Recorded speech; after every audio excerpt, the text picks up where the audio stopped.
They couldn't even get Lara Croft right. Wait, it's Lara. The world was obsessed with Lara Croft. No, Lara. Was it Star? Lara Croft. No, it's Lara Croft, you dingbat. Lara uses it in the game. Lara Croft. Lara. Laura still. No, Laura. No, now he's got me saying it. It's Lara. Lara. Ah, like, come on, it's right there in the title. It just says it right there. Lara Croft. I have a confession. I totally missed out on the Tomb Raider craze. Well, no fucking kidding, James. Like, it's fine to have not played the game beforehand, but, at least, do enough research to know the name of probably the most famous female protagonist in all of gaming history. Like, this is some real Kingdom Hearts BS right here. Now, I'll admit, I haven't played any of the games so far. Now, at the end of this, we'll play a little game comparing how many times he says Lara versus Laura. But that's not really what I want to talk about right now, because this episode contains a series of statements more ironic than the next. Such as, Chronicles is just a soulless rehash of the other games and a shameless advertisement for a watch no one remembers. In one of the most prophetic episodes ever, this is Every Nerd Ranked 196 Tomb Raider games. By that time, it had taken its toll. 3 years of hammering it and we were burnt out. That shows in the product. Oh my god. This might be the first time someone who made the game reviewed it for me. And similarly, James's own words will help me review this episode, starting with some ironic statements that may be very applicable to a certain film many have suggested burnt him out. So here it is, the holy grail of shitty Tomb Raider games. It was going to usher Lara Croft into a new age with a bigger, better adventure. There would be larger environments and more stuff to do. It was so bad, it killed the studio making it and nearly killed the whole franchise. I was on a Hollywood adventure, and I've made it out alive. The developers were tired of doing Tomb Raider and hoped the fourth game would be the end. Well, maybe if I killed off my character, I wouldn't have to review any more shitty games. I'd rather quit reviewing games permanently. So I was pretty much happy to stop there. How many times can I say shitload of fuck over and over again? So in addition to James wanting his movie to be his last big hurrah, he unintentionally makes fun of the Tomb Raider games for things that would similarly be panned about his movie. This is how you open your fun action-adventure game? You have one conversation and never go back to this place again. Go for the gun! Take it out of my hand! Unfortunately, it just turned into a big empty wasteland. The creators spent so much time figuring out how to make Lara's boobs jiggle, they forgot to make her fun to play. Come on, faster! Faster! Yeah, faster! Speaking of what's her face again, James continuously mocks the Tomb Raider games for having these out-of-place characters that don't seem to belong. Who the fuck is this guy? Why are they giving him so much attention? Big ass titties. Why am I playing as him? They couldn't even get Lara Croft right. Why should I be excited about playing as this asshole? You're like, hey. Yeah, it should have been this asshole. Elmo has to slit his fucking wrists. Elmo doesn't have a blanket. I have to slit my fucking Elmo wrist now. With both Tomb Raider and his movie, he's told us just how horrible the development of these things both were. It would be a whole new game. Or it would have been if the development wasn't such a disaster. Bad news was piling on. Lists. Where are we plugging in for electricity? Where's our giant foil ball? Where's the nerd's UFO? Calling the credit card company because the card was declined. My wife was going crazy. I collapsed onto the sidewalk in front of Kevin's house. And I said, this movie is ruining my life. But James was determined in both Tomb Raider and his movie. I need to finish it. I'm so close. I'm so close. I can finish it. I want the movie done. I just want everybody to know that. My wife wants it done. We want it done. So I want it done. I want it done. Now, of course, both Tomb Raider and the AVGN movie both managed to get done. And they both managed to create something that didn't quite seem like the source material. Eventually, you go underground and actually find a tomb. Wow. This is the only part in the game so far that actually feels like Tomb Raider. Get out of the pit. Get out of the pit. Fuck! So with all the extra resources, we still end up with something substantially inferior to their predecessors. You would think, since this is PS2, the controls would be better than PS1, but you'd be wrong. You'd also think that a movie with a $300,000 budget would be better than some home movie from New Jersey, and that I'd still have my signed autograph for helping to fund it by now, but you'd be wrong. But luckily, he now has new ways to make money, which he ironically made fun of in his Tomb Raider review.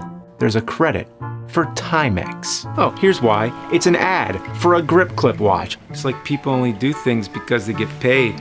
And that's just really sad. Raycon has some of the best high-tech wireless earbuds on the market. You could just feel the irony as he hammers away at this point. Chronicles is just a soulless rehash of the other games and a shameless advertisement for a watch no one remembers. But first, a word from our sponsor. Do you ever want that classic arcade block puzzle experience, but from a more 3D perspective? Well, SuperAnthony's Joltzsi got you covered. It's an action-packed arcade game where you clear lines, but also makes you think. It even stars the voice of the famed Tim Kitzrow from NBA Jam. Nails the three! Boom shakalaka! Play it in early access now, link in the description. Besides the shameless advertisements, there are some beautiful, ironic statements said in this video that you would think Screenwave was just sneaking these lines in there as a way to kind of poke fun at James behind his back. Some people have felt the need to point out the camera in this game sucks, as if I'm not aware. I like different camera angles. I have to stick to the single one-shot setup, or else the video won't get finished in time. A statement made more ironic when he makes fun of a fictional character's time management. Leave me alone. I'm busy. Busy? Busy doing what? I have kids. I don't think I need to explain that. That's all he says. The same thing over and over. The same thing over and over. I just don't have the time. I'm facing reality.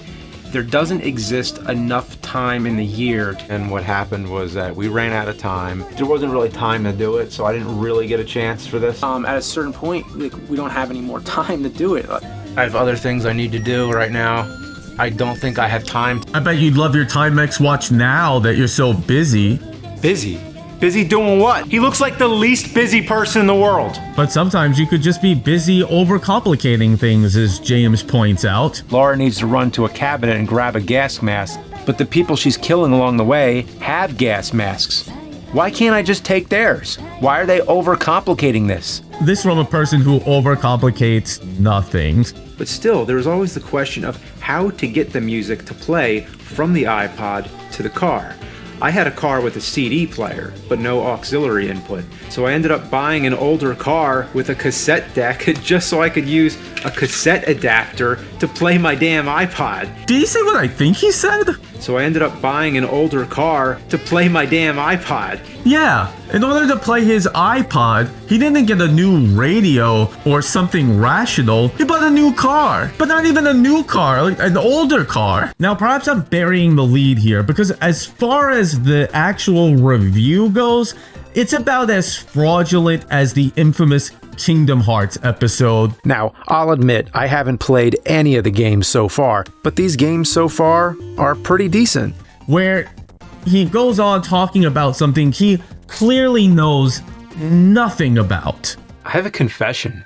I totally missed out on the Tomb Raider craze. But then plows ahead as though he knows all about the IP. A training section where I could practice these new controls without affecting the main game. You know, like the Croft Manor section in the old games. Yeah, the ones you've never played? Lara Croft's popularity took the world by storm. Wait, did you just say Lara Croft? Was this a mistake? The game opens with Lara's funeral. Alright, now perhaps it's an honest mistake. I mean, like Lara and Laura, anyone could mix that up. Laura is obviously the more popular name, but I'm sure he got it right a bunch of times too and said Lara. So, just for fun, let's compare. Let's see how many times he says Lara versus Laura.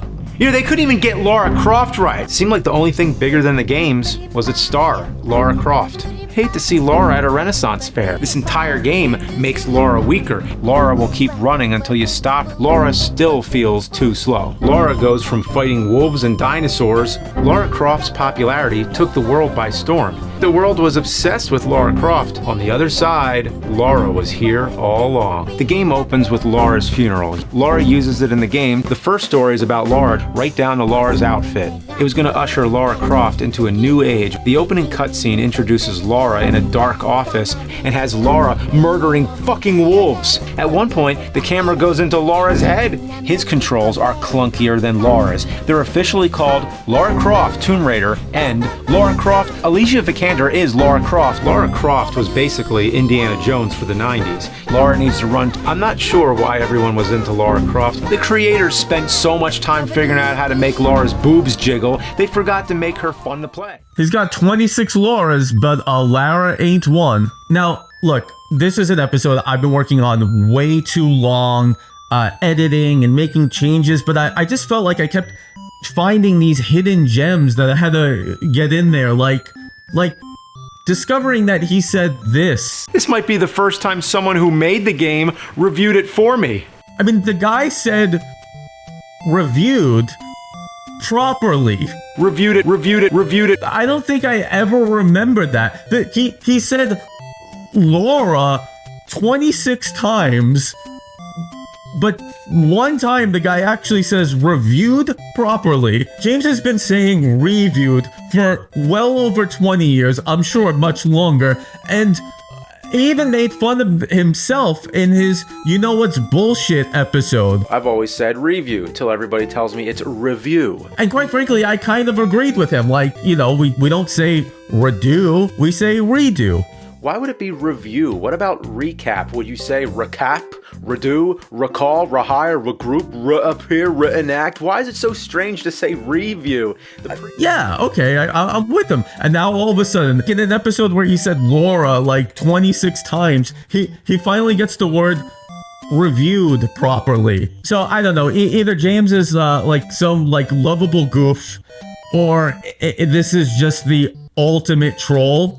And it's ultimately an F tier episode for me, but it gave me A+ tier enjoyment. So there's that. Have fun. That's it. We just ran out of time because I have to be done at 5:40 right now.